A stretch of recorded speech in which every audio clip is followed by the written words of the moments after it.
Hello, you beautiful souls. Welcome to another week of Awaken and Align podcast. So I'm trying something new here.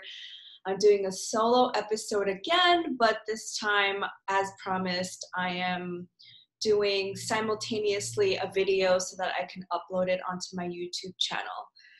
So I really wanted to talk openly and honestly about my time here in Tulum, Mexico, all the self-discoveries that I've been going through this last Scorpio season, what I've learned during Mercury in retrograde in Scorpio and all the other transits, and just a little bit about my life update and what I've been up to here. So I talk a lot about astrology mostly because I'm a huge astrology nerd, and it's a way for me to make sense of all the energies that are moving through. As you know, I'm a Reiki master teacher, so I teach about energy because everything in our universe is frequency, energy, and vibration.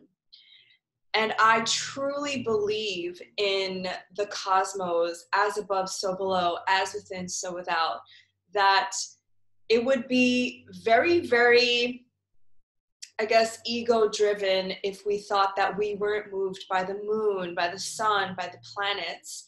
And every ancient culture and philosophy studied the cosmos, studied the stars, studied the planets.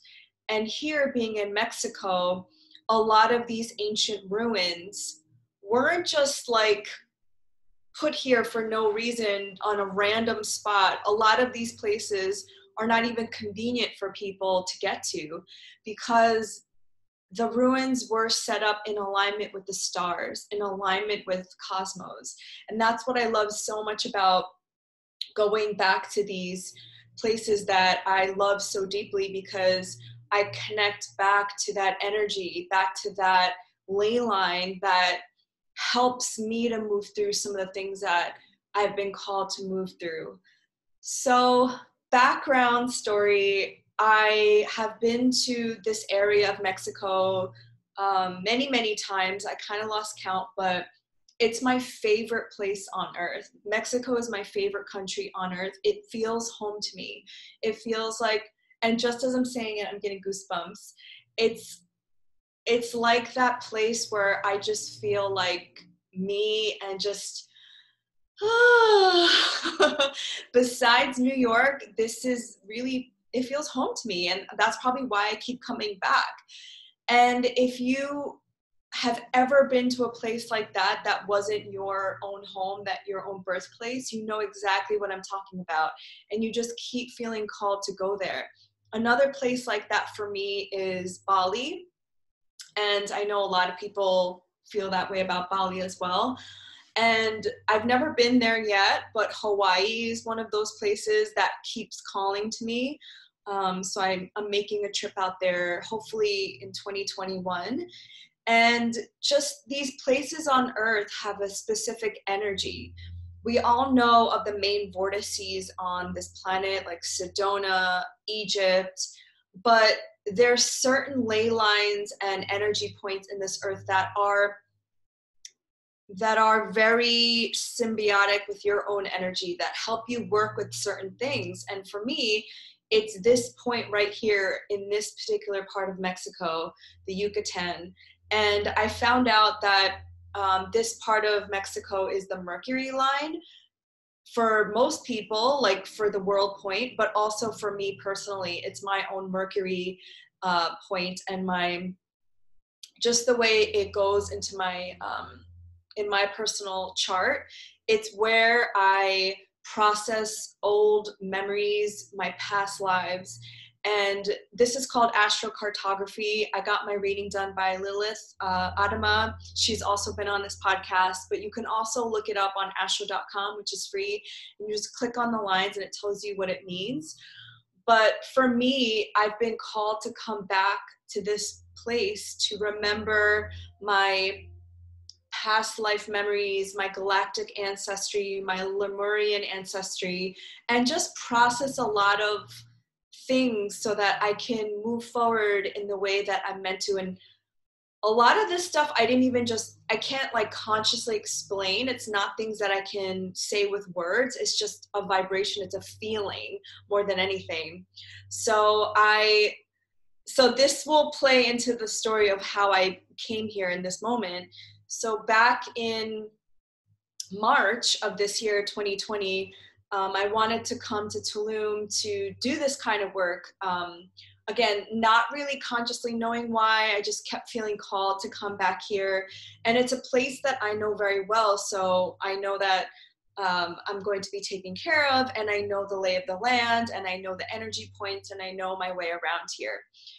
So I was supposed to come here in April for about a month and do some work and do some collaborations. And with COVID, I decided to cancel my trip and stay home. And that led me into a whole journey of healing in a different way that I wasn't expecting, in such a beautiful way. And I could say this in hindsight now because, you know, when you're going through healing at the time, it's not always the easiest thing. It's not always the easiest process. Actually, it's never an easy process. You're always like, what the fuck is happening here?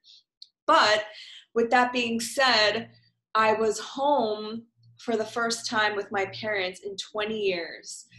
I was forced to stay still because my trauma response is always to fight or flight. Mine is flying to escape.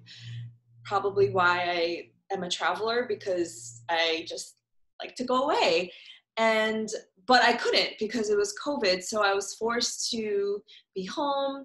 And when I say these things, I say it with love. Like, it wasn't like I had to, it was because I also chose to, right? We all have free will. And I really got to know my parents for the first time ever, especially as an adult. You know, my parents worked really hard. My mom worked 2 jobs. They were always working. I was a typical latchkey kid in the 90s, like always at home with my sister. We took care of ourselves. And this made us super independent. This made us into the women that we are today. But my parents were just never home. I mean, that was the reality of the thing. And I got to know my parents for the first time, like what their dreams were when they came to America, and what they were thinking of when they came here in the 70s, and why they decided to have children. And just, I'm a curious person. So as you know, like, I have a podcast, so I ask 1,000 questions to the point where my mom's like, shut up. No, she's not like that. But I ask 1,000 questions. So it was just like, that part of it was so healing, because I never really heard their stories. I never really knew like what my dad's dreams were and what he wanted to do. And did he really want kids? Did he really want to get married? And I just found out that my dad really wanted to marry my mom, that he looked at her as somebody that he can like really build a life with, a stable life with. And he was saying a lot like, thank God for your mother, or else I would not be alive today. And, you know, I can put my own judgments about their relationship, and I have, for sure. But just understanding how everything of their decisions really impacted the way that I grew up and the person that I am today. And that's like all what ancestor healing is. It's understanding your ancestors. And when I mean ancestors, I just mean like starting from your parents and your grandparents, and their mindset and the energy that they brought when they, you know, had you, and when you were growing up. And I asked all these questions like, were you in love when you had sex, when you wanted to have me? And I found out that my parents, my mom went through a couple of miscarriages, but they really, really wanted me when my mom found out that she was pregnant with me. And just like her mentality of like what she was going through as she was pregnant with me. And she said that, you know, when I was a baby, I was completely fine being by myself, playing with my feet. And, you know, I'm such an extroverted person. I love people. I love talking to people. But I'm super independent. I'm 0 degrees Aries. I love being by myself. Like I can literally be by myself all day long and have a blast. Like I don't need anybody to entertain me. I'm fine entertaining myself, which will play into my story later on. So anyway, this is all to say that yes, was I triggered being home? 100%. Was it hard? Yes. I was living with my parents.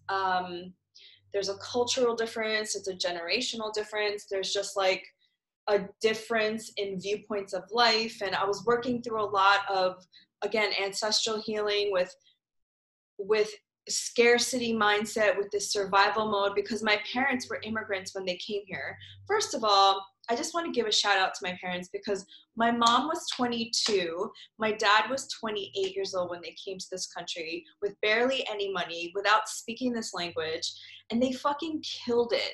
They somehow saved money. They worked, they hustled in New York City, which is like not a forgiving city. They bought themselves a house, like the suburban American dream, right? And so they were constantly on survival mode. Like that's just all they knew. And they came from a different country at the time, which was not as technologically advanced and like prosperous as it is now. Like South Korea now is like way far ahead of America, if I might say so myself. But at the time, this was the 70s, so it was a very different time. So I just appreciate so much more what it took for them to get here and for my story to begin. And that's why I'm so grateful for 2020, because I understand my ancestor story, what my grandparents, what my great-great-grandparents went through, what my parents went through to get me here. And just a fun fact that I found out is that when your mother was like, I forget, 3 weeks in your grandma's belly, you were already an egg in her belly. Do you understand? So you, as a little egg, you were already implanted in your mother's womb, in your grandmother's womb when she was 3 weeks pregnant with your mother. So you were already pre-planned. You were already a part of the plan, even before your mother met your father. So that's how special you are. And I think it was Mel Robbins that said, you are 1 in 400 trillion chances of being here. Like you being a unique blueprint of who you are, with all of your experiences, with all of your skills, abilities, your desires, your passions, your energy, everything made you who you are to shine your unique expression of you in this incarnation. And when I found that out, I was like, oh my God, this made me feel so much more connected to my own grandmother, my own halmoni. Halmoni is grandma in Korean. And she transcended in December on Christmas, December 25th in 2017. In 2017, as you all know, was such a monumental year for me. That's when I quit my corporate job and I just started, this nomadic lifestyle and just started fresh. And I realized that 17 is a huge number for me. It's a number that I see a lot. And just thinking about my grandma, my halmoni, and even my father's mom, my other halmoni, and how much as women, as Korean women, they went through. And I don't mean to like downplay the men, because obviously like they had a huge role in this too, but traditionally women have had it a little rougher, let's just be honest. And it just made me feel so much more connected to my ancestors. And I all of my grandparents, both sides, the pair, have transcended. So I just feel them so much closer to me now. And I know they're looking out for me, and I could get emotional just talking about it, but I feel more connected to them now in their transit transcended form than when they were here in human form, because I just didn't understand the power of your ancestors and the power of your lineage, because this was before my spiritual understanding and my awareness of them when they were here. And I communicate with them every single day. I talk to them. They come to me in the form of animals, spirits, and numbers. And I just think it's just like life is just so magical. So anyway, I am so grateful again about 2020 and how it allowed me to heal my relationship with my parents. It allowed me to really tell my mom, more specifically, because my dad is still a little unaware, I'll say that. He's still not conscious. He's a little unconscious still in his like consciousness awareness, and he doesn't communicate in the same way I do. He has different love languages as well. But for me, I can communicate like this with my mom and she will understand.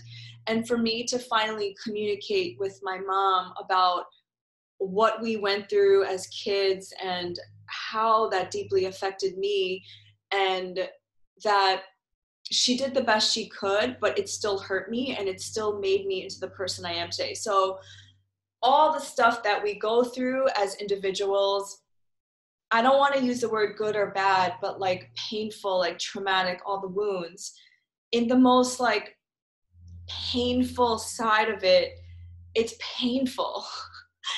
And it takes sometimes years for us to acknowledge that they even happen, right? It took me 38 years to acknowledge to my mom that, yeah, that shit happened and it was not right.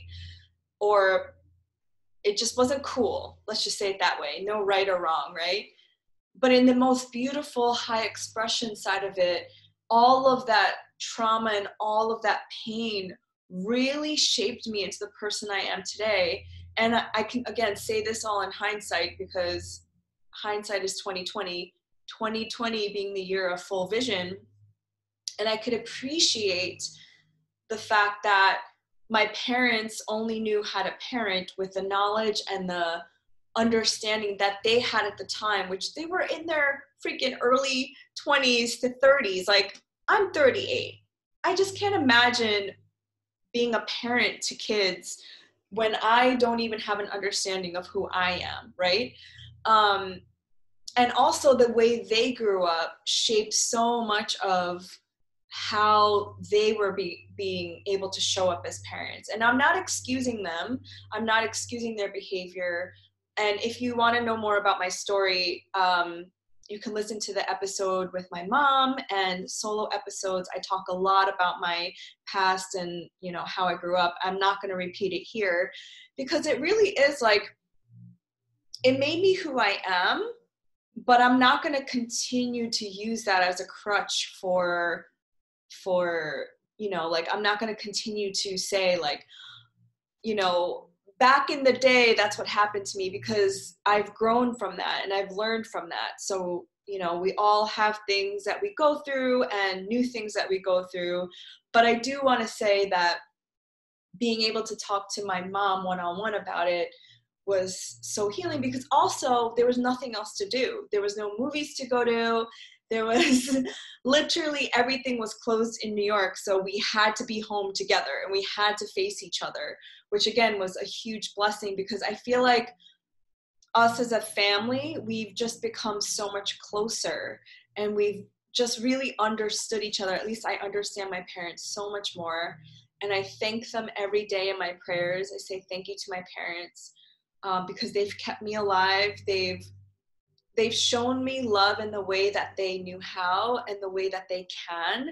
I mentioned Love Languages. That book was so eye-opening in how we express our love and how we want to be loved. And I just realized that my dad, he's never going to say I'm proud of you. He's never going to say I love you. He's never going to be that dad from like Father of the Bride. And, you know, I think this is where the resistance was coming for me for so long, for like if I'm being honest, 36 years, because I was expecting my dad, to be that like everything, like the archetypical father that you think of in like all these movies. And that just was never going to happen because that's just not him. But I had to understand that my dad shows his love in service. Like, he will be the first one to pick me up from the airport. He will be the first one to buy celery. He will be the first one to buy my favorite foods. He is always showing love in an act of service. And I appreciate that act of service in an expression of love. But for me, I also need to hear it. And I also need presence. Like, presence for me is the number one love language for me. Like, if you're going to say that you're going to be here, then you need to be here. And you need to show up for me. Like, showing up for me is the utmost importance. So that's why I also know, going forward in a romantic partner, I have to communicate this to my person. Like, these are my love languages. I know that it can't be reciprocated in every which way, but I'm willing to work with you on it. But this is how I like to show love, and this is how I like to receive love. And these are huge, huge learnings, right? And this is stuff that I feel some people take a whole lifetime to understand about themselves and their family and their relationships. But everything was expedited for me because I was forced to stay with my family again. And so whatever universal forces were out there that I decided not to go to Tulum in April, actually worked out in my favor. So that's what I was doing during the pandemic, during COVID. I was with my parents in my childhood home, and really like resting, really sleeping a lot more, resting my body. Everyone was saying, Laura, your skin looks so much better. You look so much younger. You're so much more vibrant. Yeah, because homegirl finally rested. I finally stopped running at 100 miles per hour. I finally slept. I finally just stopped going into the city all the time, overworking myself. I really allowed myself to like surrender control, because I realized, like, back in March, you know, I had all these plans for 2020. I even had a calendar for like all the things I was going to do in 2020. And when none of that shit was going to happen, I realized, wow, we actually don't have control over anything. And the key to life is to surrender to what is showing up. And I can tell you now, being November of 2020, that it doesn't show up in the way that you think, but it shows up. And I will continue telling my story and prove it to you. So, yeah, I've had other solo episodes about all the things I've learned during, you know, pandemic time, COVID time, quarantine time. But the biggest lesson that I've learned, again, is to surrender to what is, to just be in the being of it. We can't control a lot of things. The only thing we can control is our reactions. And the one thing that I really, really wanted to cultivate was, regardless of what was happening in my physical reality, in the 3D physical reality, whether it was people, you know, like the outward environment of the society, of culture, of my finances, of anything, that I would still have inner peace. I would still have that inner centeredness, that inner knowing. And I really wanted to cultivate that, because I don't want in the future to be swayed and to be making decisions based on fear. I want to make decisions intuitively and from a place of creativity and love. And that is something I can proudly say I've cultivated this year. Because even when, you know, Black Lives Matter was happening, when my business changed completely this year, I just make money in a different way. I just do things differently. when my parents are going into their survival mode, buying tons of toilet paper, and when the whole world is freaking out about this election, I have found groundedness, centeredness, and I feel calm. And I make decisions now based on my intuition and my creativity, because when you're in a place of fear, you can't tune in to the third eye, the inner wisdom within. Don't get me wrong, there were times when I definitely got swayed, especially with this election, because I've waited 4 years for this moment, and I'll get more into that conversation.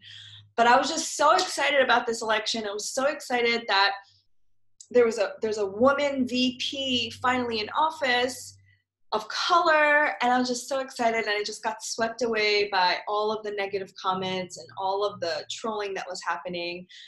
But I'm still human. So I just know that I need to continue centering, continue to live in my truth, to listen to my intuition, and come to a place of calmness no matter what is happening in the outside realm. Going back to my story, so before this, I guess, like, this is technically the second wave, if you believe in that kind of thing.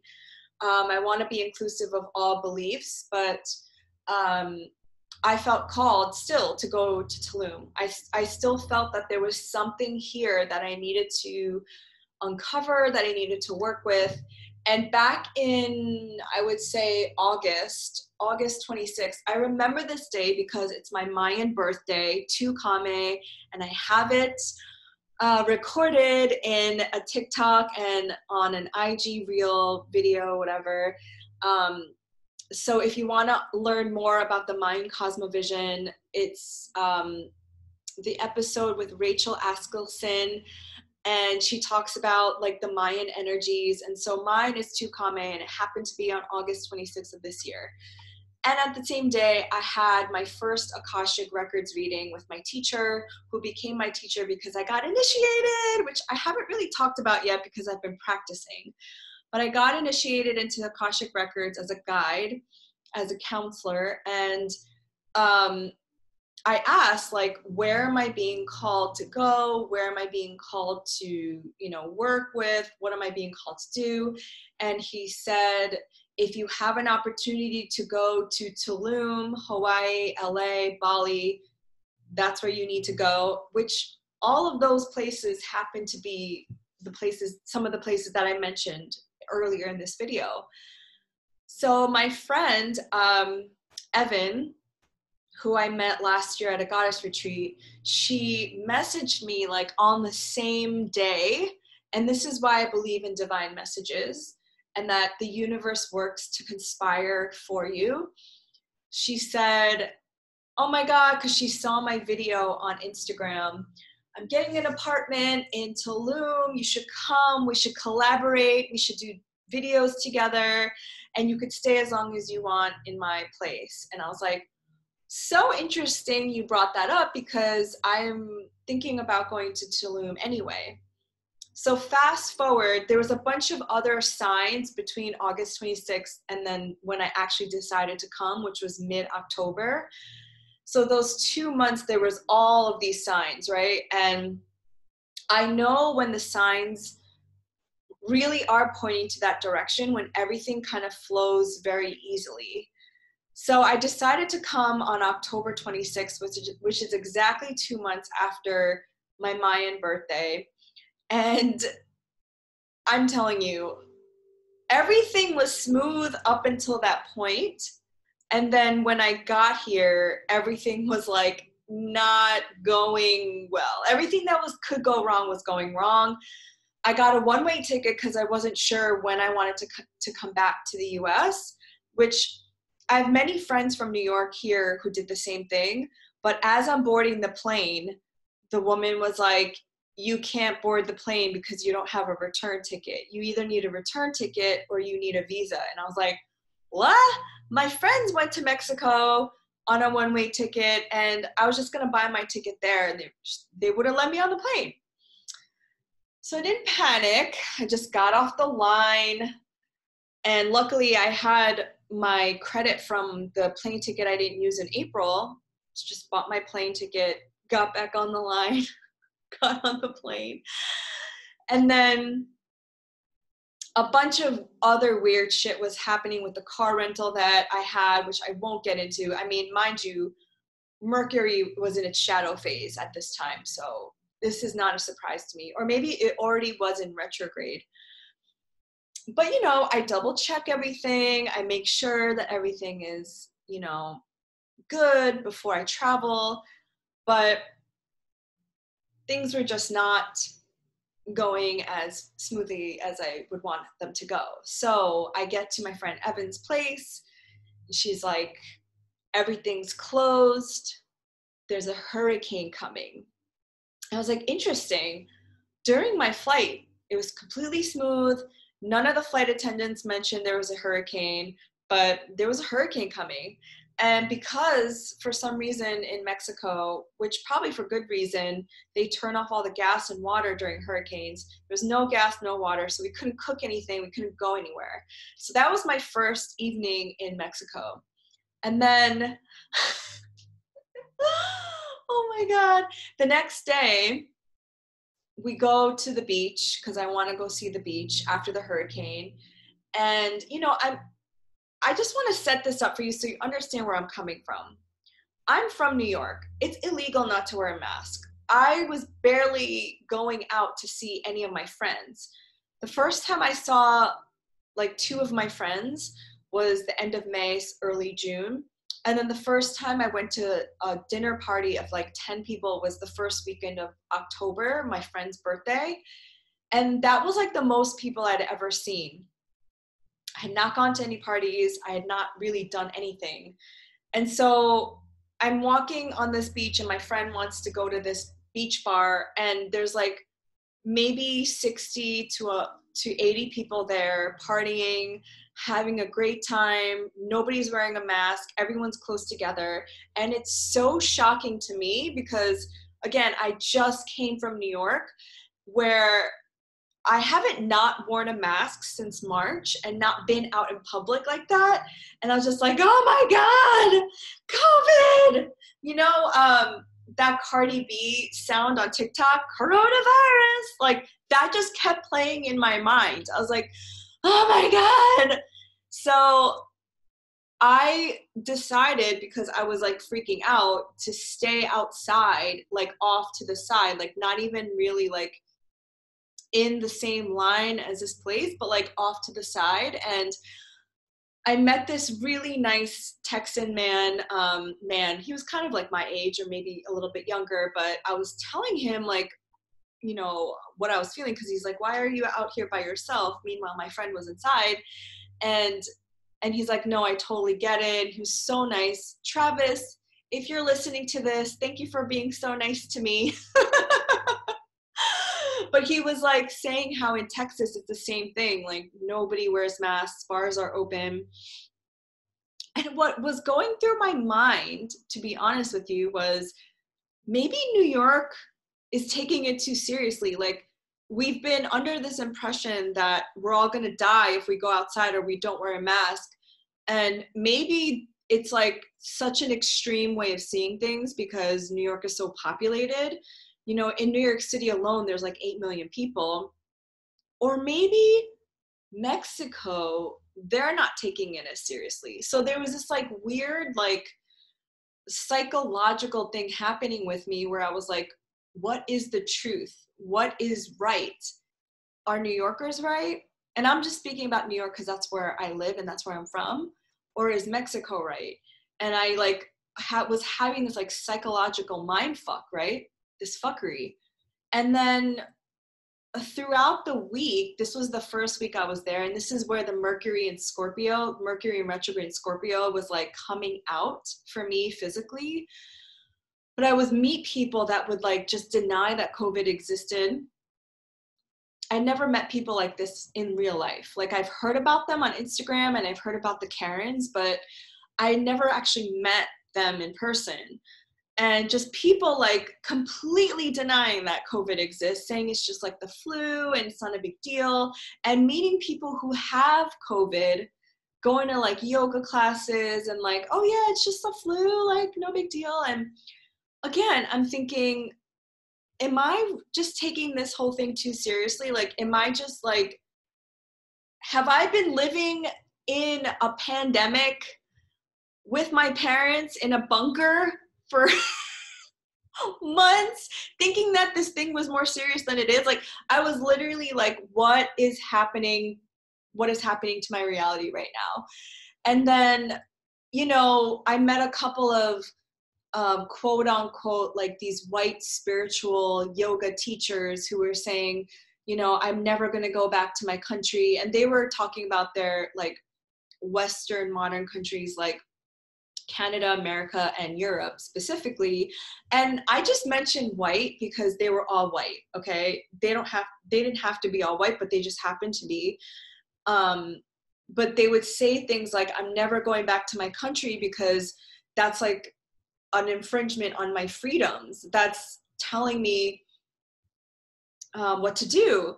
And these comments would get me so triggered because it's not about you.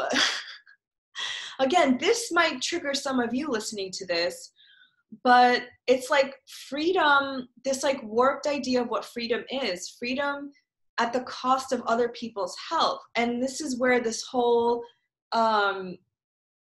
like Aquarian age that we're moving towards, like on December 21st of this year, we're going to have Jupiter and Saturn in Aquarius at 0 degrees. That's like a initiation into a new age of time where it's less about you, but more about the collective. It's going from me to we. It's the collective, like the humanitarian. So it's like, yes, like you don't want to wear your mask, but it's not about you. It's about other people's health. It's actually really like it's really like mind-boggling to me, because when I was traveling throughout Asia, even before COVID, people would wear masks because if they're sick, they don't want other people to get sick. Like that's the mentality. You think I want to wear a mask? No, I can't breathe in that shit. But I wear a mask because I'm healthy, I'm young, I have a high immunity, but I don't want to get my parents sick. I don't want to get other people sick in case I'm carrying something. And it's for the greater good of humanity. And I think I really did try to listen to these people and their points of view. Like I was trying not to judge and just listen to what they had to say. And despite what everyone on Instagram and TikTok think, I do read about the conspiracy theories, or if they're not conspiracies or not. Like I had been following, you know, like these underground groups and a lot of it I do believe. Like a lot of it I do believe the government is shady. I do believe that the presidents are puppets. Like there are things that I do believe in, but at the same time, I have to trust my intuition and my own truth that wearing a mask is like, come on. It's not, for me, it's not an infringement of my freedom. It's just to protect other people. And there are certain things that I just don't buy into, like a lot of the argument with the QAnon and these conspiracy group theories are, and the conspirituality groups are, you know, that this evil force is taking over and making us sick, and it very well can be true, to be honest with you. I don't like deny any of that, but again, like just knowing what I know about the mind and the power of your thoughts and the power of what you say, and also that we have free will, we have energetic self-sovereignty, and we're more powerful than you think. So to constantly be in that fear state of these people are out to get me, and this person is evil, and these people are out to kill us, like that is just as bad as what the other side is saying. That's just as bad as saying that like you know what I'm trying to get at? Like you're still giving power to people over you, over your own power, over your own sovereignty, over your own thoughts and your behaviors.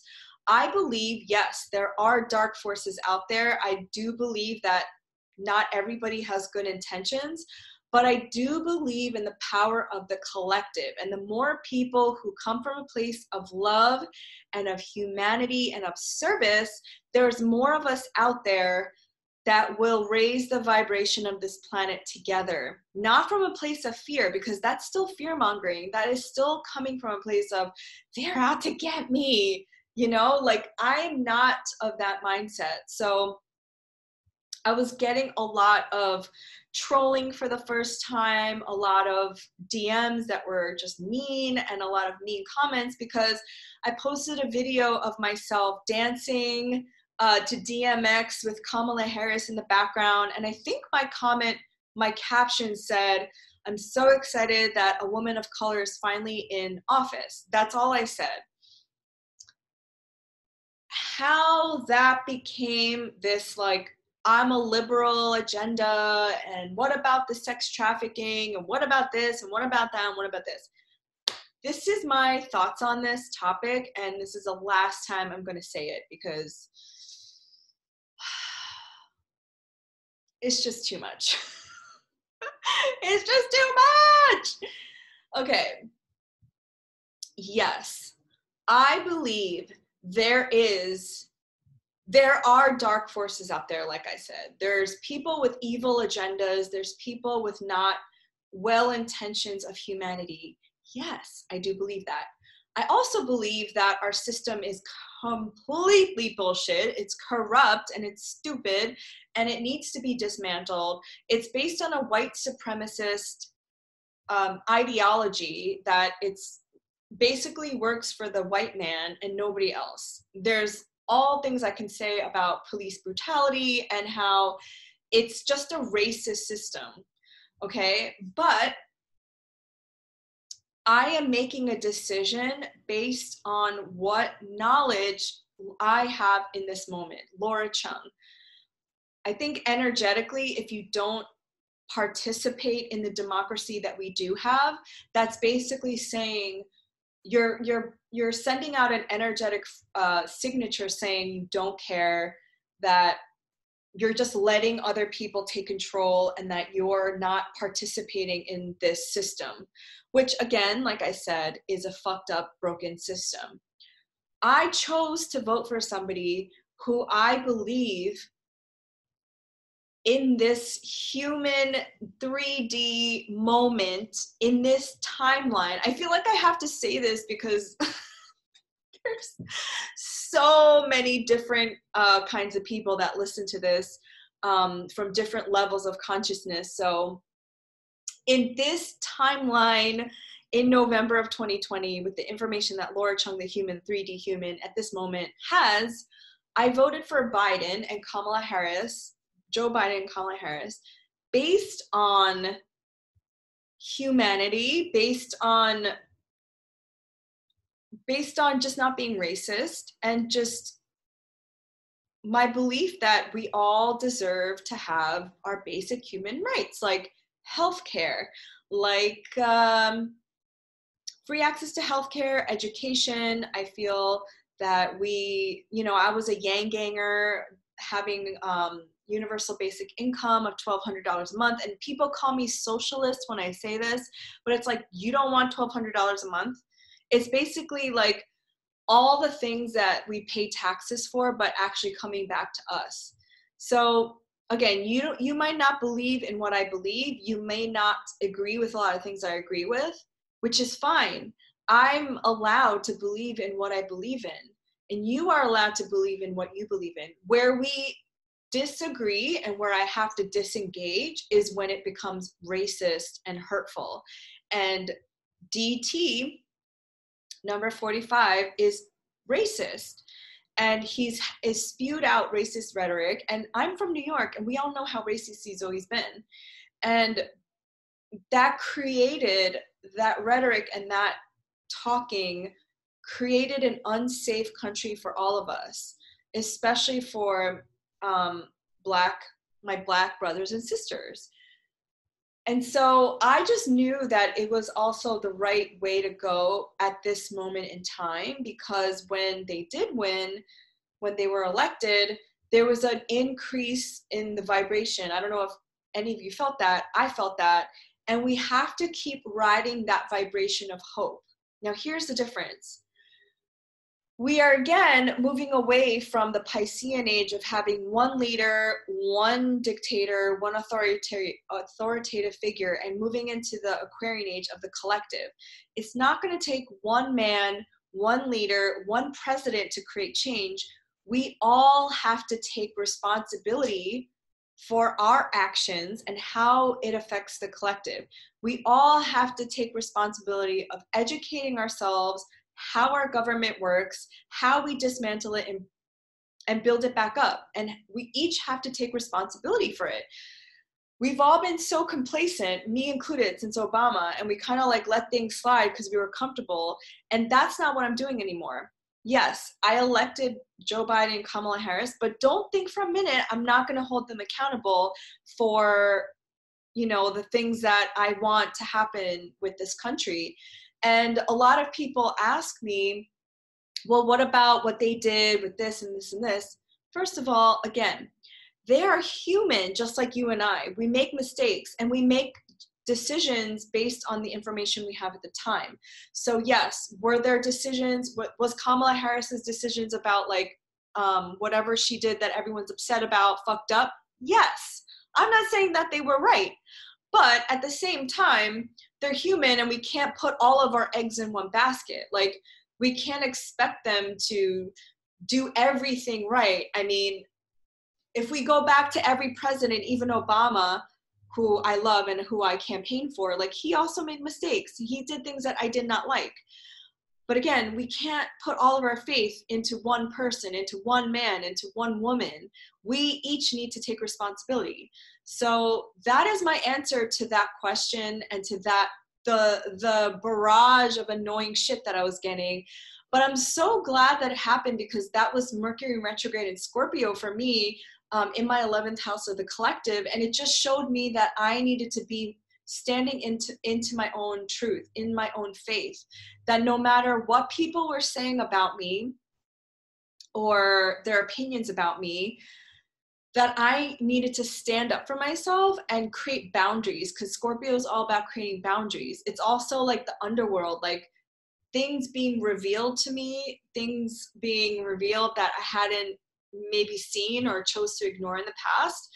But this Mercury retrograde in Scorpio has been, and Scorpio season in general, has been so eye-opening for me. Like, I've seen things that I hadn't seen before. Like, I feel a complete transformation after this. Now, Mercury is still in its shadow. It's moving out of its shadow this week, and we're entering Sagittarius season on the 21st of this week. But when that was all happening, and then this whole COVID shit was happening here, and, you know, just other things not going right. I was like, why am I here? Did I make a mistake?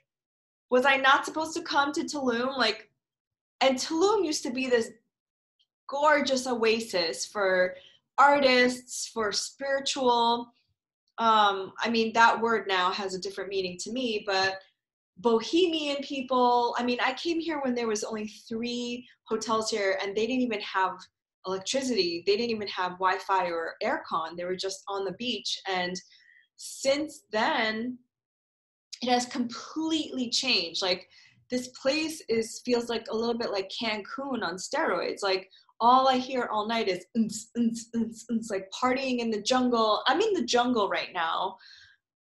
This is the first time I'm staying like off of the beach, because I'm staying long term. And all I heard was this, like, you know, EDM music in the background as I'm trying to go to sleep in the jungle.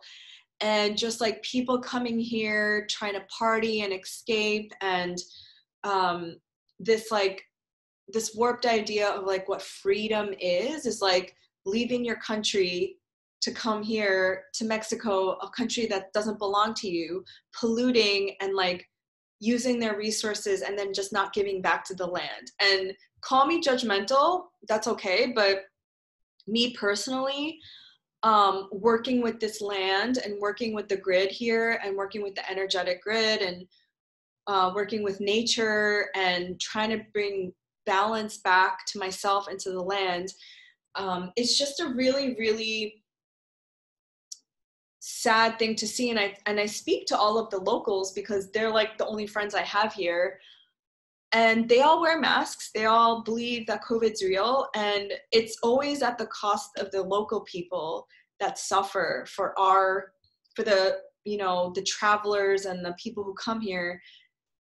The locals always suffer. And it's so sad to watch, honestly. And I wanted to share this with you because when you do travel, just be mindful of the impact you're having of the people and the land that you're going to.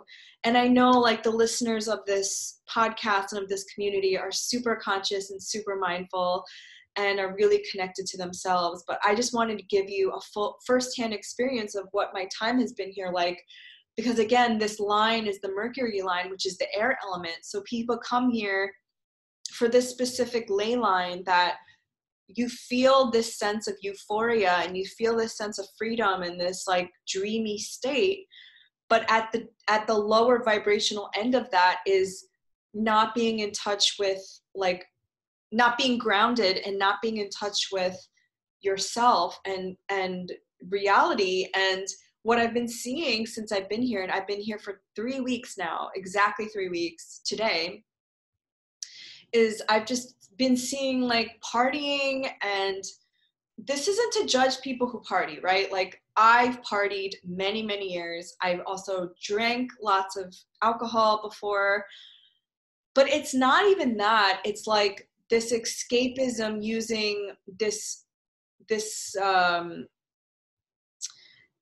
what are the right words that I want to use? This like guise of being spiritual, to do this kind of partying, to do these psychedelic drugs, to do this kind of like escapism of this like, I'm a free spirit and I have Palo Santo, and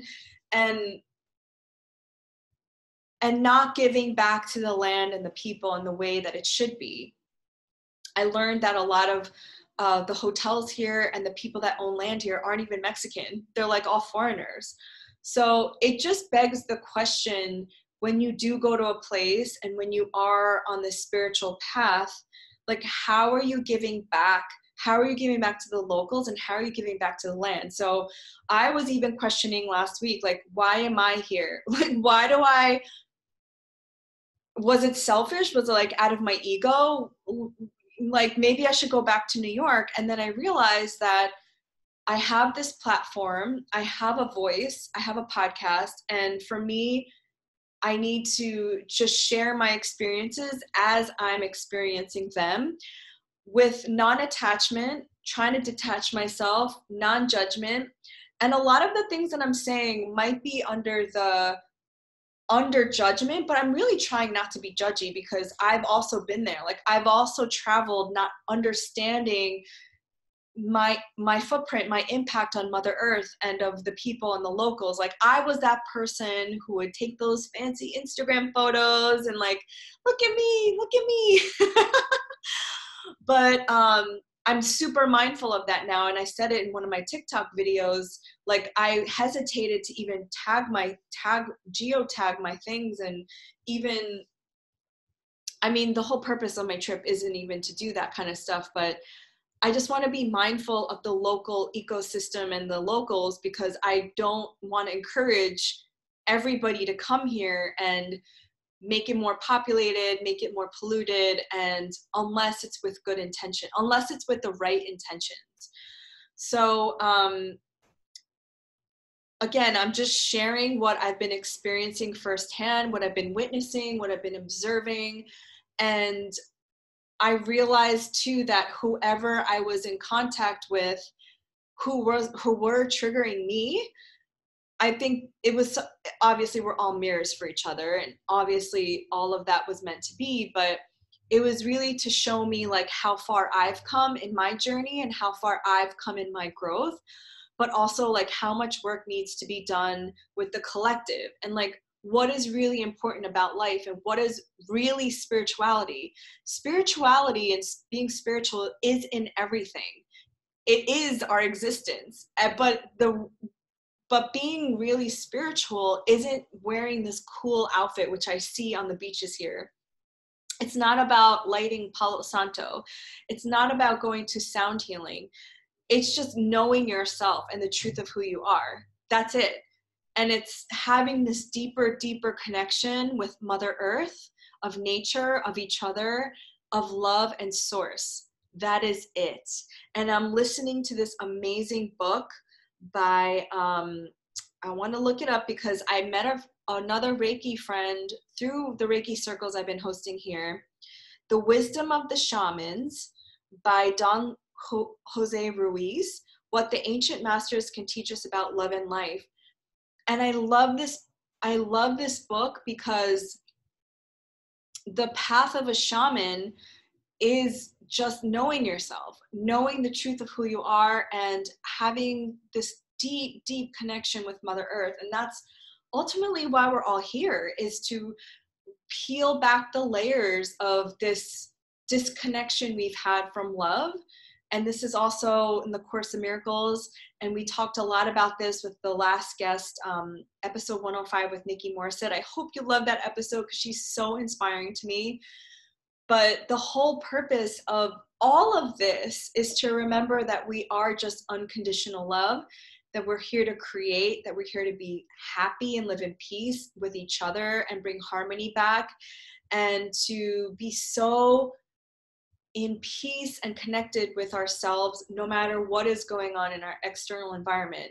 So that kind of brings this whole thing full circle, because I feel like all the stuff that has been triggering me and all the things that have been happening in my external environment really brought me back to that essence, back to that truth of like why I'm here in this particular incarnation, my purpose and my path and what I want to do with my life. And the beautiful side is that like when I stopped focusing on everybody else, and when I stopped focusing on like, look at what they're doing, how could they not be wearing a mask? Like once I stopped doing that, I was able to really tap into like, what do I actually want to do going forward? Like 2021 is just around the corner, and my mind has been like just dreaming of like, what can I dream up? Like the biggest dreams. What do I want to actually do? Are the things that I'm doing now, like, do I actually really want to do them? And one thing that I do have to remind everybody from episode 105 with Nikki Morissette is, and I posted the quote on the Awaken and Align Instagram, is that when you have moments of fear and doubt, when those thoughts come into your mind, it's actually just an alarm clock, a divine alarm clock. It's a sign. It's just telling you that you're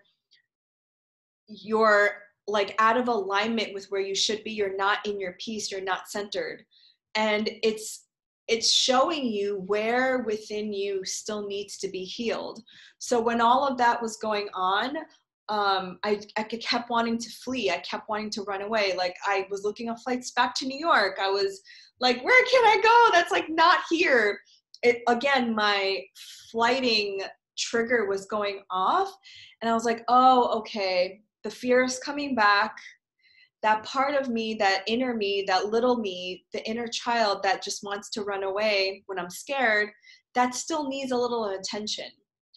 That still needs to be, I don't know if we ever finish healing, but that is getting like triggered off. So I did a lot of like inner child work during that time. I grounded myself. So whenever those thoughts of fear and doubt flare up, don't look at them as like, why are you here? I thought we dealt with this. Like, what the fuck? Or like get into that fear cycle and going into that hole. Recognize first that it's there and say, this is an alarm. This is like ding, ding, ding, ding, ding. Looking at it with love, saying, oh, okay, my thoughts are going away from my natural being. And what is it showing me? It's showing me a part of myself that I need to pay attention to. So whether your thoughts of fear or doubt have to do with your own abilities or of abundance or of love, those are the parts of yourself that need healing, that need attention. And so if you look at your fears and your doubts, they're actually coming from a place of love, that this is the place where when you pay attention to it and bring awareness to it and you actually look at that, that's going to help you move forward into what you're doing next. Because fear and doubt are just not real. They're just illusions. They're like the ego trap of like keeping you safe and keeping you where you are. But as you know, like our souls came here to grow. Our souls came here to experience things. And the minute that we try to do something different, our human like ego like kind of goes out of control, and it's like, ah, no, wait. It felt so good here. It felt so good, safe. But that is all bullshit. Like you have to thank your ego, say thank you for showing me what still needs to be like paid attention to, worked on. But I'm still gonna go forward knowing that like this fear is not really real. It's just like a divine alarm clock.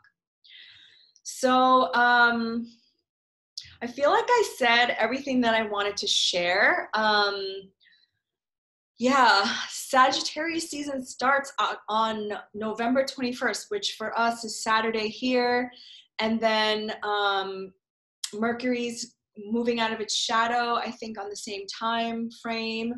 So it's really exciting. Like I'm a Sagittarius rising, and Sagittarius is a season of like optimism and like, you know, just all the things that you learned during Scorpio season, like all of that death and rebirth and transformation is, as I'm saying this, my ear is ringing, which means like divine alarm clock.